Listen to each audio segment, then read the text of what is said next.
Okay, let's go. So, I'm going to be playing Dark Souls 2 and I'm going to try to grab every item, every NPC quest, every area, everything possible within what I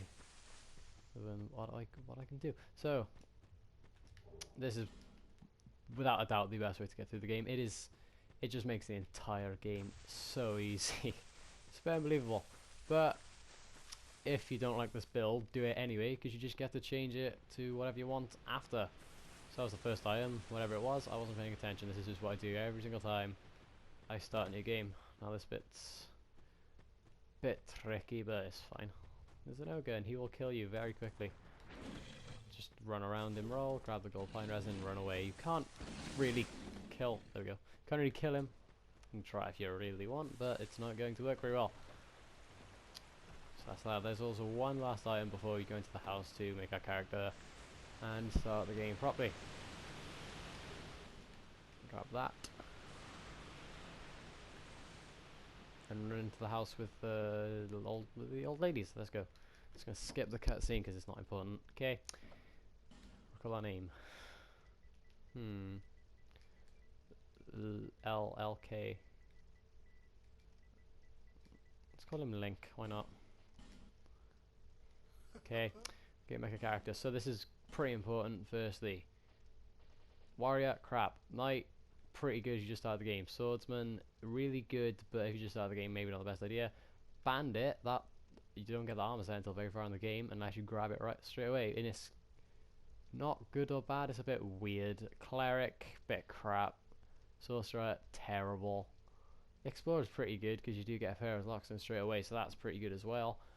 But Deprived's going to be the best. You get 6 stats in everything, which he seems terrible if you've never played the game before, but trust me, it's very helpful. And I'll explain why. Grab healing wares, and then you can make your body if you really want. None of this even matters. The only thing I ever do when I'm making a character is change his hair to that. Change his hair colour to ooh, let's have that. No, let's not have that. I look like a twat. Jet black. There we go. Nice matters are going to be wearing a cape and stuff. Then go into class and gift. Healing wares, deprived, and finalized creation. Once you have completed that, skip the cutscene again. I'm going to start. Okay, first item in this house. Run upstairs. Let's get a pretty useful item in this game. It's going to be a human effigy. So that, obviously, when you die, your health bar goes down a little bit more, a little bit more, until you die. Then use a human effigy to get your health back. So that's great. Come here, start the game. So here, you can destroy this wagon soon, now, and grab a torch and a soul packet. Soul packet, you use them, you get souls. That's pretty great. Okay, you like the first bonfire of the game. Then this is the whole tutorial area, and I'm going to show you how to do it. Okay, so why do we pick Deprived? We pick Deprived because when you get a soul vessel, which is something you use to reset your level and put everything into different stats, you get to just, if you can pick Deprived, you're not limited to what you can do. If you pick a knight, for example, you have to have 12 health no matter what, and it can stop you from really customizing what you want to do. So pick Deprived. It's really easy to customize when you get a soul vessel, and it's very helpful with the way I get all the NPC quests out of the way.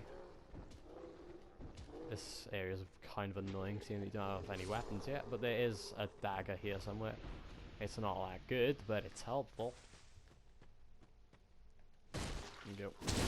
Now there's a secret here. See that ogre? There's an ogre, another round there, and the first one that we just rolled straight past. If you kill all 3, the lady in the tree that wasn't an old lady will give you a ladle. It's used as a weapon. It is terrible, but it's funny, so it's your dagger, just equip it straight away, 'cause it's pretty helpful. This guy's got a bow. Someone's backstabbing. That's great. Just the dagger, just heavy attack everything, just keeps poking at them and it'll be fine. Just let's roll. There's really nothing else in this area that's super important. You can really just run past this entire place if you already had a weapon. But I just do this because it's free souls, to be totally honest. They only give you 30 or 40 souls each time, but still souls, so that's great. So I'm gonna finish this area in things betwixt. I'm gonna get straight to Majula, grab the items, do everything I need to do, then I'll end it, and we'll do the Forest of the Fallen Giants, which is one of the easiest areas in the game. Seems hard when you first start, but it's really not. Okay, this is these two annoying. Yeah, that. If you drop small, smooth, and silky stones in this little nest, they give you random items, and he gave me a solid brown eye, which is pretty decent. You can give them different items, like a petrified something, which is that one of the starting gifts. That's what it does. You give them to that. You give it to them, and they give you a random item for it. So it seems useless, but you can use that. You use small, smooth, silky stones. Yeah, just use all the silky and stones. It's great. And they give you random items. They're not usually super helpful, but you know, it's just every little helps really, because well, items really aren't that hard to come across in this game, because you just get everything you need anyway. So that is just pretty much optional. But you can get a couple of really good weapons from here. Okay, from those two. This is a bit awkward, so before you do this little jump, go into game options and make sure jump controls are on L3. Whoops, on L3. Make sure they're always on L3. If it's on circle, you got to be sprinting, let go circle, put it back on, then take it off again, and you'll end up rolling when you want to jump, and you'll end up jumping when you want to roll. Never work. Just put on L3, so when you're sprinting, just hit down L3 and you'll jump. So much easier. And if you've got the L3 on, you can roll when you're sprinting in it. It's very, very helpful. And then there was just some useless consumables there, which I'm not going to be using this entire playthrough, because this is just going to be a strength build really, because strength builds is very easy to level with. Oops. Oh, well.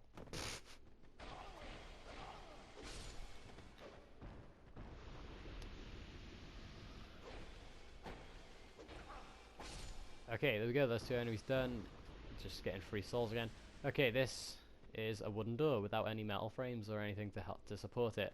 That means you can destroy it. If you hit a door and it shakes, it means you can destroy it, but if it's locked, then you can just destroy it if it shakes, and if it doesn't shake and it's locked, then you'll need a key.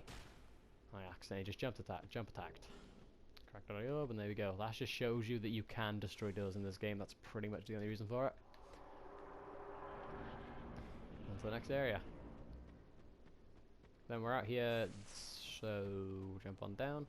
The last place you can't go in because there is a little petrified statue, and to get those out of the way you need a fragrant branch of yule, which are just little items in the game that will get rid of statues, but they're not exactly rare. You only ever have one when you really need one, so it's really not a problem.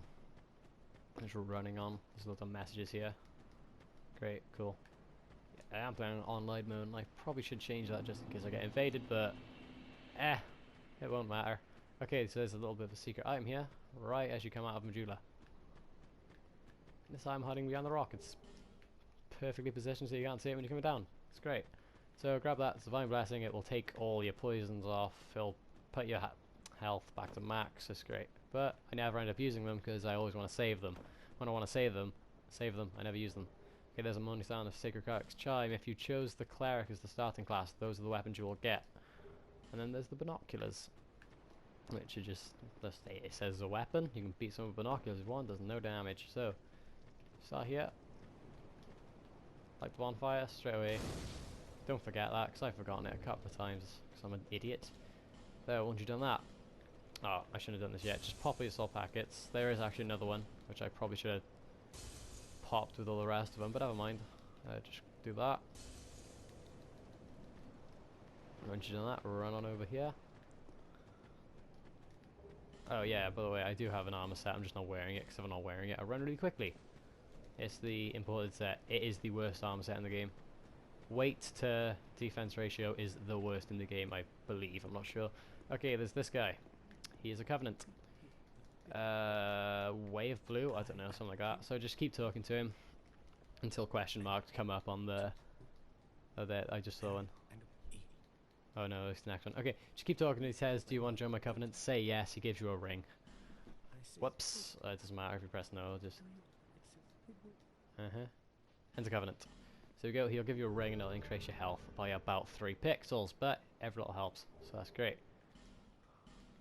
And then there's Covenant as well, and that's what you need to do. This guy in this Covenant, if someone invades you, and you kill them, you get you'll upgrade the Covenant, and you'll slowly go up in ranks, and once you go up all the ranks, you'll get different items from him. I can't remember what you get. You get a sorcery, I know that. He will not give you any helpful stuff, to be totally honest. The Emerald Herald, she is very helpful, she will level you up. Don't kill her, that is one of the soul packets. This is Leningrass, you will upgrade all your items, but you need a key, and you can't destroy that because metal. Trying to think if there's anything else. There's the Armor Merchant, he's pretty useless. The Ring Merchant in here, who's a cat. She's very helpful because you need 1 ring from her, called the Silver Cat Ring, to just get it down into the pit, and you buy it from her, and that's all. Now here's the secret. Think. Hit that, and get an Estus Flask Shard. Once you've done that, you're done with this area. Pop the last soul packet, then we go. If you should have 4,210 souls every single time, because the amount of souls you get from the things in Betwixt is always exactly the same. And I did actually get another soul packet from those 2 annoying things in the nest, but you'll just be able to level up fine because it's the exact same build anyway. First thing we're going to do is go on to 9 decks and just 10 strength straight away. Just get the requirements for one specific weapon called Fire Longsword. You get it in the next area and it is so unbelievably good. So that is all for things for Betwixt and Majula. That is every single item, every single NPC quest, even though there wasn't any yet, and everything you really need to know about this part of the game. And that's all. Thank you.